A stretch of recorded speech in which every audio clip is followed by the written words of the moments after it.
면서 12장 9절 오늘 이렇게 말하면서 당신이 무엇을 잘못했는가를 이제 지적합니다. 12장 9절 그런데 어찌하여 너가 여호와의 말씀을 업신여기고, 자 여기서 그런데라는 말은 앞에 말하고 반대 내용 되는 거 아닙니까? 이 앞에 12장 7절 8절을 보면은 하나님께서 다윗에게 필요한 모든 것을 충분하게 다 채워주셨습니다. 심지어 하나님은 다윗에게 아내들도 많이 가지도록 해줬다는 겁니다. 그죠?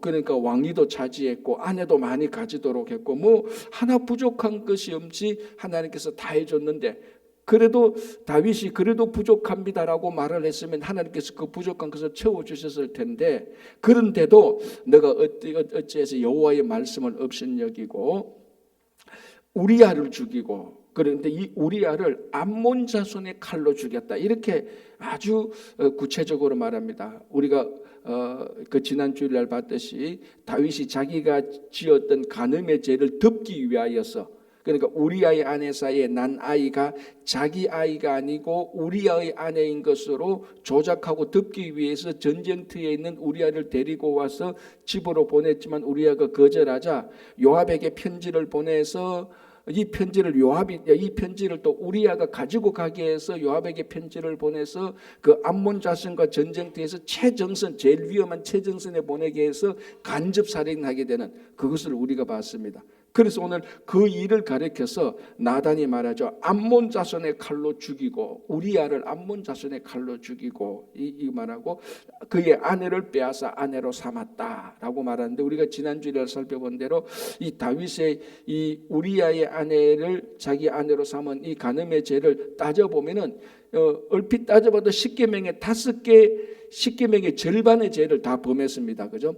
6, 7, 8, 9, 10 이 6번째부터 10번째 계명까지를 다 범한 것입니다. 살인하지 말라, 간음하지 말라, 도적질하지 말라, 거짓 증거하지 말라, 내 이웃의 아내를 탐내지 말라. 이 5개를 한순간에 다 범한 엄청난 죄를 범한 것입니다. 이것이 뭡니까? 하나님을 업신여긴 거 아닙니까? 하나님께서 이스라엘 백성들에게 지키라고 준 그 10계명을, 하나님의 명령을 업신여기고 그 말씀을 업신여기고 우리아도 죽이고 그 아내도 자기가 빼앗았던, 이는 천인 공로할 죄를 저질렀다라고 지금 나단이 질책을 하는 겁니다. 자, 10절 다시 볼게요. 이제 너가 나를 업신여기고 햇사람 우리아의 아내를 빼앗아 너의 아내로 삼았은즉, 자 이제 이렇게 죄를 지적하고, 자 앞에는 뭡니까? 하나님께서 다윗에게 충분히 다 만족할 만큼 해줬다는 겁니다. 그런데도 다윗이 죄를 범했습니다. 자 그러면 뭐 해야 됩니까? 이제 너 심판받을 거다라는 것을 얘기하죠. 자 그래서 10절 중간에 칼이 너의 집에서 영원토록 떠나지 아니하리라 하셨고, 그래서 다윗은 평생 전쟁을 하게 됩니다. 평생. 왜냐하면 칼이 자기 집안에 떠나지 않겠다는 이 말씀 따라서 평생 이방 민족들과 전쟁을 하고 또 자기 집안에서도 평생 칼이 떠나지 않지 않습니까? 우리가 잘 아는 대로 압살롬과 그 뭡니까? 암논. 그러니까 압살롬이 셋째고 암논이 둘째인데 둘째와 셋째 사이에 이 피비린내 나는 싸움이 일어나서 압살롬이 암논 자기 형을 죽이는 겁니다. 그러니까 암논이 베다른 누이 다말을 사랑했어요. 이제 이 내용들이 그 다음에 다 나오죠. 그러니까 형제간에 살인을 저지르는 일이 일어나고, 이게 한 건만이 아니잖아요. 2건 한 건 더 있습니다. 마지막에 또 그 아도니아가 반역을 일으켜서 뭡니까? 솔로몬과 아도니아 사이에 또 전쟁이 일어나고, 또 그 중간에 압살롬이 또 반역을 일어나고, 그러니까 압살롬 때문에 형제간의 반역이 일어나고, 압살롬 때문에 아버지 다윗과의 칼부림이 일어나고, 또 그의 아들 솔로몬과 또 아도니아 때문에 칼부림이 일어나고, 그래서 다윗의 집안에 전쟁이 칼이 떠나지를 않습니다. 외부 전쟁하느라고 칼이 떠나지 않고 내부 간에 자기 형제끼리 싸우고 부자 간에 싸우는 것 때문에 칼이 떠나지 아니하고. 자, 그래서 우리가 이렇게 볼 때 다윗 그러니까 뭐 정말로 위대한 인물이 분명하죠. 분명하고 지금 또 이스라엘 사람들이 자기들이 꿈꾸는 국가는 다윗이 회복한 땅, 그것이 우리의 경계선이다 뭐 이렇게까지 말할 정도로 다윗은 이스라엘 백성들에게 존경받는 왕이었지만 그의 실생활을 살펴보면은 굉장히 이 고난이 많고 고통이 많았습니다. 그 중에 오늘 이런 것들은 칼이 떠나지 않은 것은 하나님 이 다윗이 하나님을 업신여기고 잘못 저지른 그 죄의 대가였다라는 것도 오늘 이 말씀을 해주고 있는 것입니다. 그렇죠? 자, 이렇게 보세요. 자, 요거 하나로만 끝난 게 아니고 11절 여호와께서 또 이와 같이 이르시기를 보라 내가 너와 너의 집에 재앙을 일으키고 내가 너의 눈앞에서 너의 아내를 빼앗아 너의 이웃들에게 주리니 그 사람들이 너의 아내들과 더불어 백주에 동침하리라라고 되어 있습니다. 이게 다윗이 남의 아내를 빼앗았으니까 너도 그 심판의 대가로 너의 아내를 내 이웃들이 백주에 동침하겠다라고 말. 이게 어디에서 이루어지죠? 자기 아들 압살롬에게서 이루어지는 겁니다. 압살롬이 반역을 일으켰을 때 다윗이 예루살렘을 피신합니다. 그런데 예루살렘에 자기의 아내들을 우리말 아내들이나 첩들을 두고 떠납니다. 너무 급하고 너무 정황이 없어서 그때 배신했던 그때 다윗 쪽에 있었던 최고 참모 아히도벨이 압살롬 쪽에 가서 아히도벨이 계략을 말합니다. 압살롬에게. 지금 이제 다윗이 예루살렘을 비우고 도망갔으니까 그 예루살렘에 다윗의 아내들이 있습니다. 이것을 백주의 백성들이 볼 수 있도록 동침하라는 겁니다. 이게 무슨 의미인가 하면은 이제 드디어 압살롬이 왕의 아내들을 내가 가졌다. 그래서 이 예루살렘의 왕은 압살롬이다라는 것을 백성에게 명백하게 보여주는 행위입니다. 그래서 아히도벨의 계략에 따라서 압살롬이 백주의 예루살렘에서 다윗의 아내와 함께 동침하는 그런 일들이 일어나는 거예요. 그게 보니까 바로 다윗이 우리아의 아내를 빼앗아 동침했던 그 죄에 대한 대가였다라고 말하는 거예요. 그러니까 여러분 이게 우리가 어떤 죄를 저질렀으면 분명히 우리가 회개하고 하나님께 용서받을 수 있지만요. 또 어떤 죄는 거기에 대해서 반드시 하나님께서 대가를 치르도록 하는 것입니다. 왜냐하면 이것이 없으면 우리가 너무 죄를 저지르고 난 다음에 하나님 나 잘못했어요 끝. 그러면은 어떤 악행을 저지르고도 하나님 내 잘못했어요 하면은 다 끝나느냐? 이 일 때문에 많은 사람들이 피해를 입잖아요. 내가 어떤 사건에서 어떤 일에서 다른 사람들 관계에서 큰 잘못을 저질렀다. 이 잘못이 다른 사람들에게 피해가 없는 잘못이라면은 하나님께서 우리가 하나님께 회개하고 다른 그러니까 그 대가를 그러니까 그에 대한 대가가 없어질 수 있겠지만 내가 잘못한 것 때문에 분명히 하나님께도 잘못했고 사람들에게 잘못했는데 이 사람들이 엄청나게 많은 피해를 받았단 말이에요. 그런데도 그 피해를 무시하고 하나님 내가 잘못했습니다. 하나님 회개합니다. 끝. 그러면 이 사람들이 피해받은 사람들에 대한 것은 이 보상이나 그 대가가 이루어지지 않을 때가 참 많습니다. 그렇죠? 우리가 이런 것들은 나중에 또 기회가 있으면 우리가 다시 생각해 보겠지만 그래서 하나님께서 이 다윗에게 우리아의 아내를 빼앗은 것처럼 너희 아내도 빼앗길 것이고 네가 우리아를 죽인 것처럼 칼날이 너희 집에 계속 있을 것이다. 그러니까 우리가 이런 다윗의 이런 사건들을 보면서 하나님의 심판을 두려워할 줄 알아야 되는 겁니다. 하나님의 심판이 명백하게 있는 것이고 그 심판이 우리가 잘못을 저질렀을 때는 그 심판이 우리에게도 분명히 있을 것이라는 그 심판에 대한 두려움이 있어야 되는 거죠. 그래야 우리가 어떤 죄 앞에서 우리가 그 두려움 앞에서 죄를 짓지 않게 되는 사람이 될 수 있는 겁니다. 아주 뭐라 그럽니까? 우리가 회개하면 다 끝나. 물론 회개하면 하나님께서 우리 죄를 용서해 주는 것은 명백한 사실입니다. 그게 우리 신앙의 고백 아닙니까? 그죠? 그럼에도 불구하고 용서는 받는 거하고 우리가 그에 대한 대가를 지불하는 것은 또 구별할 줄 알아야 되는 겁니다. 자, 그래서 이제 우리아의 아내를 죽였기 때문에 너의 집안에 칼이 계속 남아 있을 것이고 우리아의 아내를 빼앗았기 때문에 그 대가로 너도 너의 아내를 백주에 다른 사람에게 뺏길 것이다 라고 심판을 하는 겁니다. 자, 12절 너는 은밀히 행하였으나 나는 온 이스라엘 앞에서 백주의 이 일을 행하리라. 그러니까 다윗이 우리아의 아내를 범하는 것을 엄밀히 했습니다. 그죠? 왜냐하면 어떻게 했습니까? 그때 전쟁터에서 남자들이 다 전쟁이 나가고 난 다음에 없는 사이에 엄밀히 자기 신하를 불러가지고 우리의 아내를 데리고 와서 그 같이 동침하지 않습니까? 그러나 엄밀히 행했지만은 하나님은 이것을 백주에 다 공개적으로 드러내겠다는 것. 자, 여기에서 하나 알 수 있는 게 뭡니까? 하나님, 우리가 아무리 엄밀히 행한다 할지라도 하나님은 다 보고 계신다는 것입니다.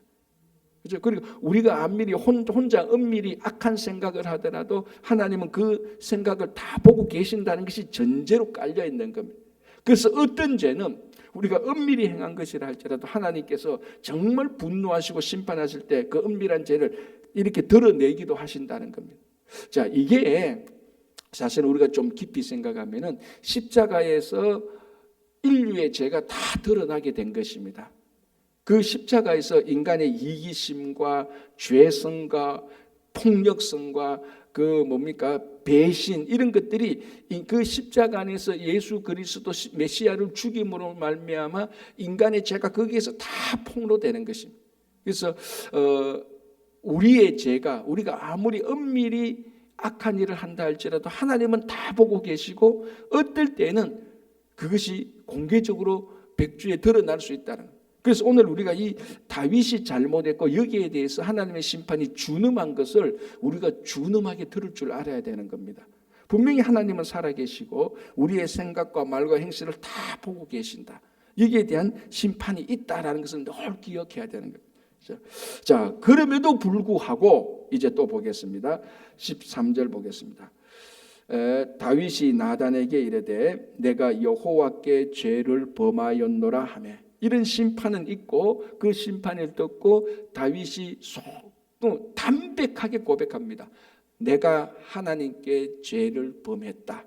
내가 하나님께 죄를 범했다라고 고백하는 겁니다. 이거 아주 심플한 겁니다. 그렇죠? 내가 이렇고 이런 상황에서 저렇게 해서 이런 죄를 지었다. 구차한 변명이나 그런 거 없습니다. 딱 내가 하나님께 죄를 범했다. 가장 간단하게 가장 정직하게 다윗이 고백을 하는 겁니다. 자, 그러나 여기서 우리가 알 수 있는 것은 이 모든 죄를 다윗은 하나님과의 관계에서 죄를 지었다라고 딱 말한 이 속에 다윗이 모든 죄가 포함되는 겁니다. 자, 그럼 우리가 만약에 따져본다면은 다윗이 하나님께만 죄를 지었습니까? 따져본다면 아니지 않습니까? 우리아에게도 죄를 지었고 우리아의 아내에게도 죄를 지었고 또 따지자면은 엄밀히 또 따지자면 자기 가족에게도 죄를 지었고 따지자면 하나님뿐만 아니라 많은 사람에게도 죄를 지은 경우가 됩니다. 그러나 오늘 이 모든 것을 다 가장 한마디로 딱 하면은 하나님 앞에서 내가 하나님께 죄를 지었습니다. 이 말입니다. 하나님께 죄를 지었다는 이 말 속에 나는 사람에게는 죄가 없습니다. 이 말이 없는 것이 아닙니다. 이거 굉장히 조심해야 되는 겁니다. 우리가 내가 하나님께 죄를 지었고 하나님께 회개했으면 됐지 뭐. 그건 하나님과 회개한 거 된 거예요. 그러나 그 일로 인해서 제가 말씀드린 것처럼 사람에게 피해를 주고 그 일 때문에 공동체가 아파하고 힘들어하는 그에 대해서는 거기에 대해서도 자기가 하나님께 죄를 지었다가 고백을 한다면은 자기 때문에 피해 있고 상처 입은 사람들에게 찾아가서 자기 잘못을 고백해야 되는 거예요. 그게 하나님께 죄를 지었다는 진실한 고백하는 사람들이 행하는 행위입니다. 우리는 너무 이 하나님께 죄를 고백하는 것을 너무 우리가 이기적으로 아주 얍삽하게 비겁하게 내 편하게 남용하는 경우가 너무 많습니다. 한 사람의 죄 때문에 다른 사람이 많이 피해를 받고 공동체가 굉장히 아파하는데 이게 전부 다 이 한 사람의 죄 때문에 파생된 악한 일들인데 아픔인데 그거는 무시하고 하나님께 죄를 지었어요. 내 새벽 기도 가서 회개했어요. 끝이 아니에요. 당신이 지은 죄 때문에 아파하는 사람들에게 찾아가서 그 사람한테 잘못을 하고 그 사람의 마음을 위로하고 내 때문에 피해를 받았으면 보상까지 해줄 줄 아는 그게 진짜 하나님 앞에 죄를 지었다고 말하는 사람의 고백하는 사람의 행동입니다. 여기서 우리가 보라고 가끔 제가 목회하다 보면 이런 일도 생깁니다. 어떤 사람이 나쁜 일을 하다가 회개했습니다. 참 좋은 거죠. 그런데 이 사람이 회개한 것 때문에 그 공동체가 아직까지 많이 아파하는데 나 하나님께 회개했으니까 됐어요. 이제 다 끝났어요. 그 다 끝난 게 아니고 이 많이 아파하는 이 사람들한테도 공개적으로 아니면 사적으로도 찾아가서 잘못했다고 고백해야 그게 하나님 앞에 진짜 죄를 지은 것의 올바른 행실입니다. 이후에. 그래서 여기서 우리가 이 본문이 자칫하면요, 보세요, 다윗도 하나님 앞에 회개하시니까 끝났지 않습니까? 이렇게 우리가 남용할 수 있는, 굉장히 우리가 남용할 수 있는 본문입니다. 그죠? 그래서 우리가 여러분 시편 32편하고 시편 51편을 보십시오. 그것이 다윗이 이 죄를 짓고 난 다음에 자기를 고백하는 고백시가 나오는데요.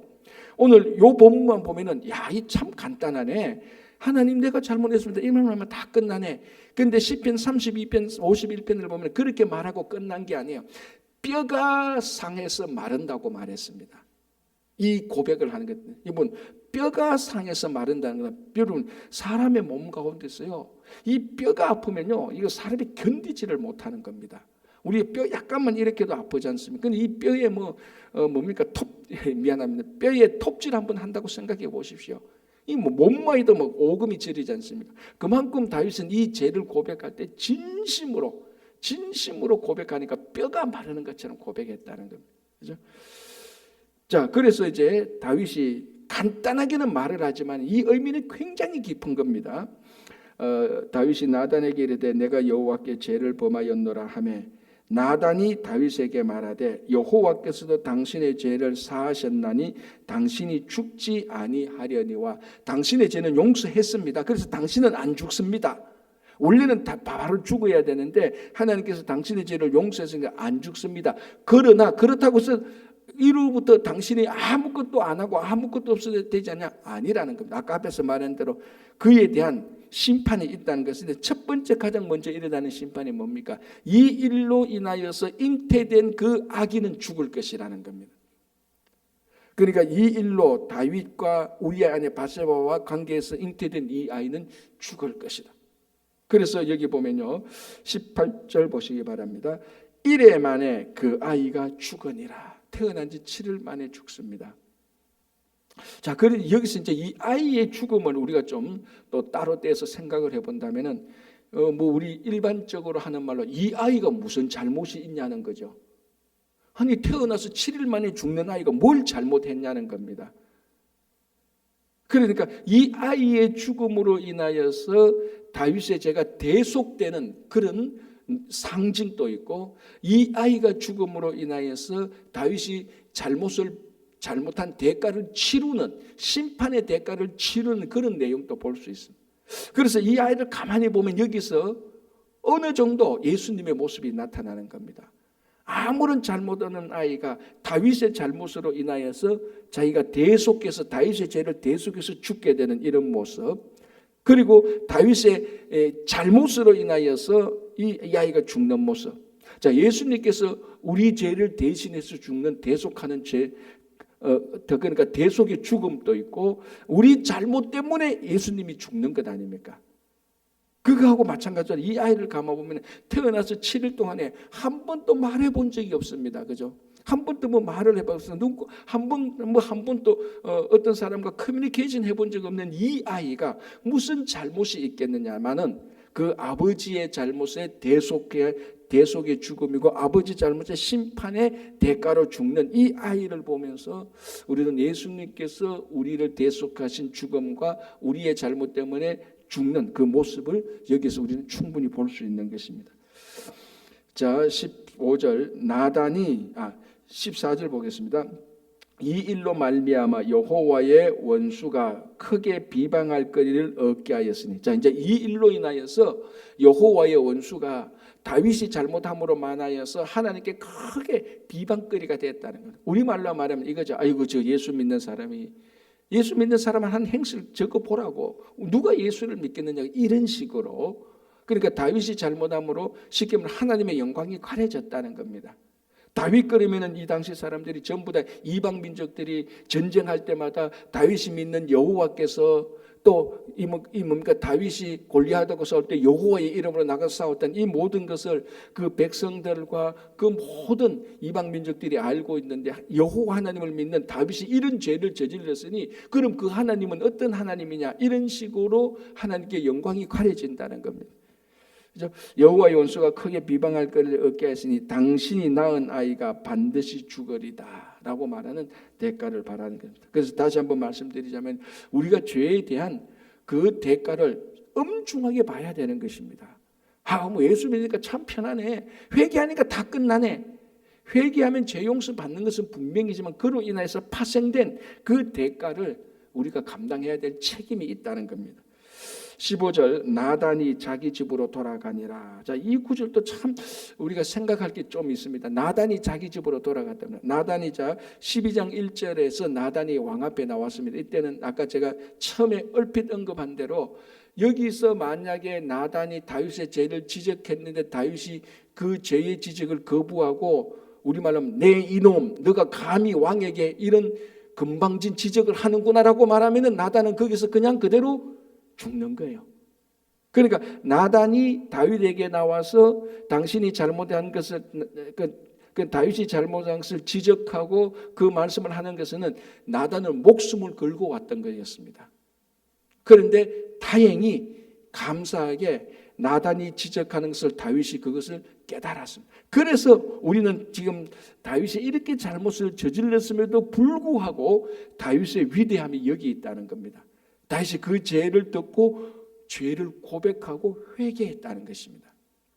자, 제가 전번 몇 번 이런 얘기했습니다. 회개할 때 지금 또 이스라엘 백성들이 구약 성경에서 회개를 굉장히 중요하게 여깁니다. 이 회개에 관한 탈무드의 그 내용을 보면요, 회개에 관한 가장 유명한 말 가운데 하나가 뭐냐면요, 회개한 자리는 의인조차도 설 수 없다라는 말이 있습니다.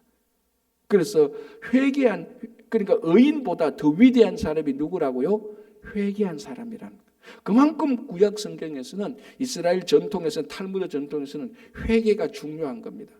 그러니까 아무리 악인이라도 회개한 사람은 용서받는 겁니다. 그래서 오늘 이 다윗이 그렇게 악행을 저질러도 10계명의 5개를 한순간에 다 어기는 그런 잘못을 저지르고 하나님을 업신여긴다 할지라도 다윗이 회개했기 때문에 하나님께서는 그 죄를 용서해 주시는 것입니다. 그래서 다윗이 이 죄를 자기가 지적하는 죄의 내용을 듣고 회개했을 때 나단은 무사히 자기 집으로 돌아갈 수 있었던 거예요. 나단의 신앙의 용기도 있고 다윗이 회개했기 때문에 그래도 나단이 선지자의 역할을 하고 집으로 돌아갈 수 있었던 것을 우리가 볼 수 있습니다. 자, 이제 그 다음에 나단이 집으로 돌아가니라 우리야의 아내가 다윗에게 낳은 아이를 여호와께서 치심에 심히 알는지라. 자, 여기서 다윗에게 낳은 아이는 누가 낳았습니까? 오늘 본문에 다윗에게 낳은 아이의 어머니는 누굽니까? 우리야의 아내라고 되어 있죠.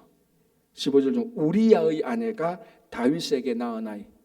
그는 이거는 누가 봐도 명백하게 잘못이죠. 다윗은 자기 아내와 낳은 아이가 아니에요. 우리아의 아내와 낳은 아이예요. 자, 제가 왜 이 말을 하는가 한번 보십시다. 24절 보겠습니다. 다윗이 그의 아내 바세바를 위로하고 그에게 데려와 그와 동침하니 그가 아들을 낳으며. 이 아이는 누구 아이예요? 이 아이의 엄마는 누굽니까? 그렇게 말하면 안 되죠. 앞에 사람도 바세바고 지금도 바세바예요. 그렇게 말하면 안 되지. 지금 제가 말한 질문 의도가 앞에 말하는 죽은 아이의 엄마는 누구? 우리아의 아내. 지금 낳은 아이의 엄마는 누구? 그렇죠. 그의 아내 다윗이 아니라는 거. 바뀌었죠. 똑같은 사람인데 그때는 우리아의 아내인데 이것을 잘못하니까 회개하고 대가를 치르고 난 다음에 이제는 다윗의 아내가 된 겁니다. 그래서 오늘 성경을 딱 보면 24절에 다윗이 우리아의 아내 바세바를 위로하고가 아닙니다. 그의 아내 바세바입니다. 이제는 자기 아내가 되었습니다. 죄를 고백하고 대가를 다 받았습니다. 그리고 자기 아내를 통해서 위로하고 아이를 낳았는데 그 아이가 솔로몬이 되는 겁니다. 그런데 우리아의 아내와 낳은 아이는 뭡니까? 이름도 없는데 7일 만에 죽게 되는 것입니다. 그러니까 이 성경이 얼마나 정확하게 이 바세바에 대해서 기록하고 있는, 그리고 이 이름만 봐도 누구 아내인가 봐도 지금 다윗이 잘못하고 있구나 안 잘못하고 있구나 하는 것을 우리가 알 수 있는 거죠. 그래서 12장 15절 중간에 우리아의 아내가 다윗에게 낳은 아이, 이건 당연히 불륜의 아이니까 이거는 문제죠, 그죠? 그래서 여호와께서 치심에 심히 알란지라. 그럼에도 불구하고 다윗에게는 자기 아들이에요. 그렇잖아요, 그죠? 그래도 다윗에게는 자기 아내다 아들 아닙니까? 이 아이가 죽을 때 다윗은 너무 너무 아픈 거예요. 그러니까 죽는다고 그것을 하나님께 이제 나단을 통해서 메시지를 드리니까, 그래도 다윗은 아버지로서 그 아이를 살려보려고 어떻게 합니까? 금식하고 하나님께 부르짖는 겁니다. 16절, 다윗이 그 아이를 위하여 하나님께 간구하되 다윗이 금식하고 안에 들어가서 밤새도록 땅에 엎드렸으니, 우리는 충분히 이해할 수 있지 않습니까? 그럼에도 불구하고 자기 아이니까 하나님 한번 살려주십시오, 내가 잘못했습니다, 그렇게 간구했지만은 하나님의 심판은 준엄했습니다. 이 아이는 죽어야 된다라고 해서 18절 이래 만에 그 아이가 죽으니라 라고 되어 있습니다. 그래서 우리가 아까 살펴본 대로 이 아이는 대속의 죽음도 있고 다윗의 잘못으로 인해서 심판의 죽음도 있습니다. 예수님의 죽음을 우리가 여기서 많이 볼 수 있습니다. 그러면은 예수님의 죽음이 누구 때문입니까? 바로 우리 때문이죠, 그죠? 명백하게 우리가 알 수 있는 것이고. 자, 그래서 이제 18절에서 23절까지 보면은 어떤 내용이 있는가 하면은 7일 동안에 이 아이를 살리려고 다윗이 진짜 금식하고 막 이렇게 기도하니까 옆에 신하들이 왕이시여, 좀 우리 말로 하면 이렇게 하시면 너무 힘듭니다, 좀 그래도 좀 드시지요, 이렇게 말하니까 철저히 금식했습니다. 그런데도 하나님께서 그 아이를 치니까 신하들이 이 왕 앞에 얘기를 못하는 거예요. 왕이 저 아이를 살리려고 저렇게 금식하는데 아이가 죽었다는 것을 말을 못하지만은 다윗이 눈치를 딱 채지 않습니까? 신하들이 머뭇거리는 거 보니까 아이가 죽었구나. 그리고 난 다음에 다윗이 잘하는 게 뭡니까? 하나님께서 자기 아이를 죽인 것을 그대로 인정하는 겁니다. 이것은 하나님께서 이 아이를 죽였고 내가 잘못했구나, 이건 내가 심판받고 잘못한 것이다, 인정. 그리고 뭐합니까? 금식을 푸는 겁니다. 금식 풀고 뭐합니까? 밥 가져오라. 그러니까 신하들이 깜짝 놀랐잖아요. 아니 왕이시여, 아니 이렇게 7일 동안 금방 금식하지만 그 자식이 죽기 전에 금식하는, 이제 자식이 죽었으니까 애도하고 슬퍼해야 되는데 지금 금식해야 되는데 왜 또 식사를 하십니까? 이런 식으로 말하니까 다윗이 냉정하게 말합니다. 아니 내가 금식한 것은 아이를 살리려고 금식한 것이지, 아이가 죽고 하나님께로 갔는데 금식할 이유가 뭐냐? 하나님께서 하신 일이야. 이제 여기서는 금식하고 여기서는 더 이상 우리 말로 하면 때를 쓰면 안 돼. 그러니까 다윗이 비록 엄청난 잘못을 했지만은 그 잘못하고 난 다음에 죄를 고백하고 난 다음에 다시 위대한 다윗으로 돌아온 겁니다. 하나님의 마음을 아는 다윗으로 돌아온 거죠. 이건 하나님이 결정하신 거야. 이건 하나님이 분명히 하신 일이야. 하나님이 분명히 하시는 하나님의 선한 행위에 대해서 우리가 금식으로 간구하면 안 돼. 그렇잖아요, 그죠? 뭐 그런 일은 거의 없지만 혹시나 우리가 금식하면서 잘못된 요구를 막 하는, 이렇다면은 그거는 잘못되다는 겁니다. 그래서 다윗이 하나님께서 혹시 아이를 살려줄까, 아직 아이의 목숨이 붙었을 때는 진짜 금식했는데 하나님께서 그 목숨을 데려가니까 금식 풀고 이건 하나님께 하신 것이다. 그러면서 다윗이 유명한 말을 하죠. 23절에 끝부분에 이렇게 말합니다. 나는 그에게로 가지만 그는 내게로 돌아오지 않는다. 그래서 무슨 말입니까? 이 죽은 아이를 만나기 위해서 내가 죽어서 이 아이에게 가지 이 아이가 살아서 내게는 오지 않는다. 이건 하나님께서 하신 일이다. 그럼 금식 풀고 끝내야 되는 것입니다. 그러니까 우리 마치 전도서의 말처럼 울 때가 있고 웃을 때가 있고 기도할 때가 있고 축제할 때가 있고 금식할 때가 있고 배부르게 먹을 때가 있고 때가 있는 겁니다. 다시 이 때를 정확히 하는 겁니다. 금식 언제 왜 금식해야 되느냐? 그런데 그게 끝났을 때는 금식 풀어야 되는 거죠. 우리도 신앙생활할 때 물론 우리가 간절한 기도 제목일 때는 금식하고 그걸 하는 거 참 좋습니다. 그러나 그게 끝났을 때도 그 타이밍을 하나님께서 하시는 타이밍을 놓쳐가지고 계속해서 하나님과 안 맞는 엇박자를 내면 안 되죠.